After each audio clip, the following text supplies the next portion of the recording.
It's time for Tales from the Edge. Is there such a thing as a true psychic? Is it possible to look into a crystal ball and see someone's future? In this chapter, I investigate the phenomenon of extrasensory perception. Does it exist? If so, what proof do we have? It's time for Mirror, Mirror on the Wall. My big initiation, and I would say this is the thing that really woke me up to the fact that you get to see things, you get to feel things, they start happening.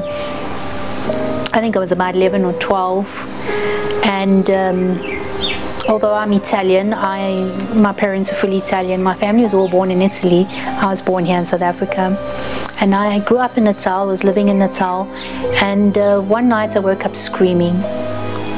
I said to my mom, came to see why I was screaming in my room, and she asked me, what was going on, did I have a bad dream? And I said, no, it wasn't a dream. I had this vision. I saw someone hanging from the roof. I knew that it was a male. There was a white sheet over this person, but I could see the hands tied. And the awful thing is I saw what looked like a steel pipe that was up through in the rib cage, going out the back. This was really terrifying for me. Exactly a week later, a phone rang and my mom said, go and answer the phone, and I refused. I said, no, it's for you. It's for you. She said, go and answer the phone. And I said, no. So huff and a puff, off she went. And I heard her speaking in Italian, and the next minute she was crying. And then it just hit me. It was like a wall. It hit me that there's now something is like relating to me, because she was just staring at me and crying. Anyway, it turned out that her brother, that was then in Italy, had been murdered, and he was found hanging from the ceiling downstairs of the townhouse. In fact, his hands were tied with rope. He'd had a sheet thrown over him, and he did have a pipe that was put up through his rib cage. Exactly what I had seen was there, and they repeated that to my mom on the phone. Today there are a lot of people that are very anti what I do.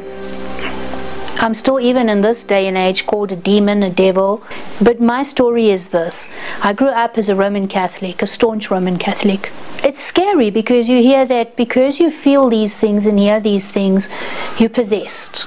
I started questioning because I knew I wasn't an evil person. I was still a child. I wasn't evil. I wasn't possessed. My family are very well-loved people.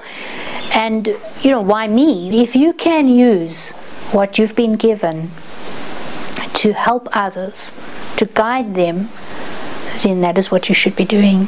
I would say that the most of my work involves almost as if you could imagine a movie playing out in your mind, and you're describing out the characters or what you're hearing and what you're seeing.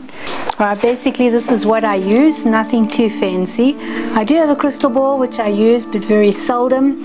I belong to a very well-known psychic, and her daughter gave it to me as a gift this year. A lot of people do use just the crystal ball. I've used it on several occasions, and it has helped, but mostly what I do if I'm doing a spiritual sessions, if I'm doing clairvoyance, I would tend to hold one of my crystals, all the crystals that I have normally here on my desk. I would hold a crystal. I like to hold my client's hand, or I like to hold an item of clothing or jewelry. The cards help me to give better details as to hair color, eye color, more specifics.